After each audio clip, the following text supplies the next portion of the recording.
From galaxies and stars, down to atoms and subatomic particles, the very structure of our universe is determined by these numbers. These are the fundamental constants and quantities of the universe. Scientists have come to the shocking realization that each of these numbers has been carefully dialed to an astonishingly precise value, a value that falls within an exceedingly narrow, life-permitting range. If any one of these numbers were altered by even a hair's breadth, no physical, interactive life of any kind could exist anywhere. There'd be no stars, no life, no planets, no chemistry.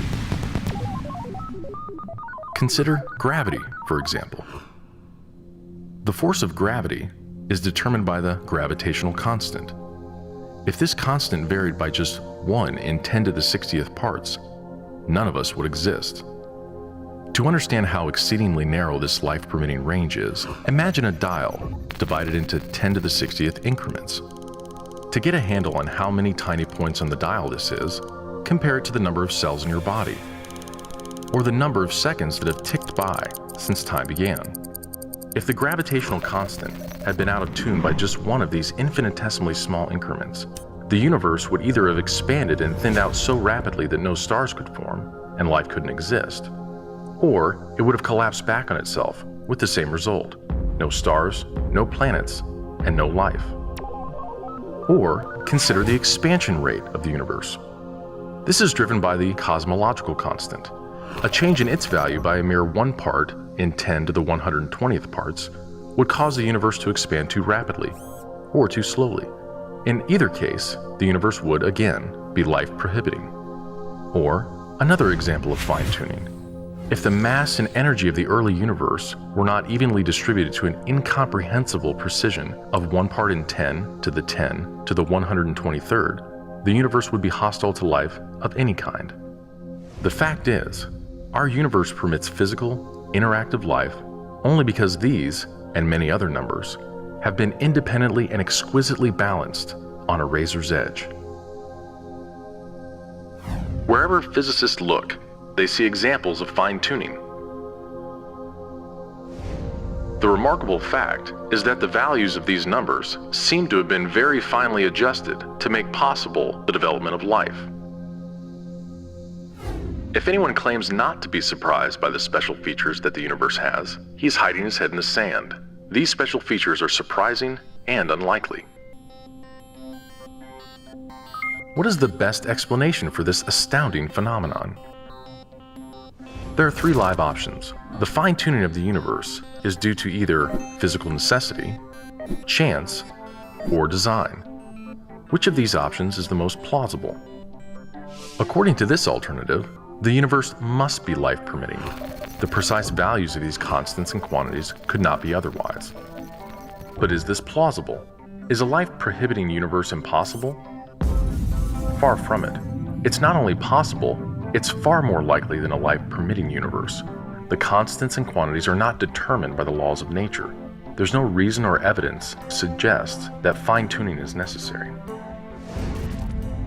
How about chance? Did we just get really lucky? No. The probabilities involved are so ridiculously remote as to put the fine-tuning well beyond the reach of chance. So, in an effort to keep this option alive, some have gone beyond empirical science and opted for a more speculative approach, known as the multiverse.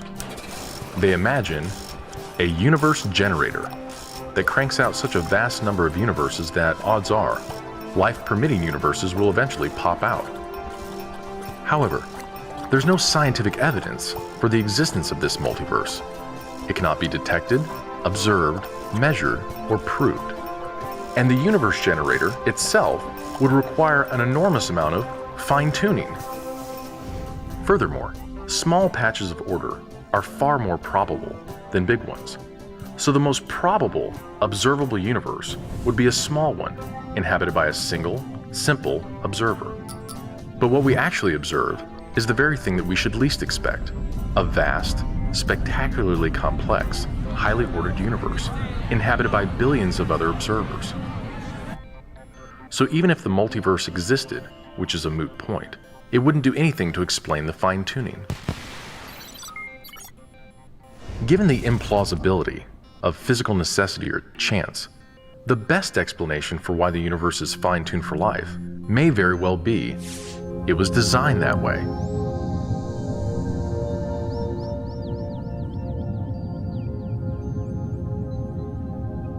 A common-sense interpretation of the facts suggests that a super-intellect monkeyed with physics, and that there are no blind forces worth speaking about in nature. The numbers one calculates from the facts seem to me so overwhelming as to put this conclusion almost beyond question. There is for me powerful evidence that there is something going on behind it all. It seems as though somebody has fine-tuned nature's numbers to make the universe. The impression of design is overwhelming. The heavens declare the glory of God. The skies proclaim the work of his hands. Day after day they pour forth speech. Night after night they reveal knowledge.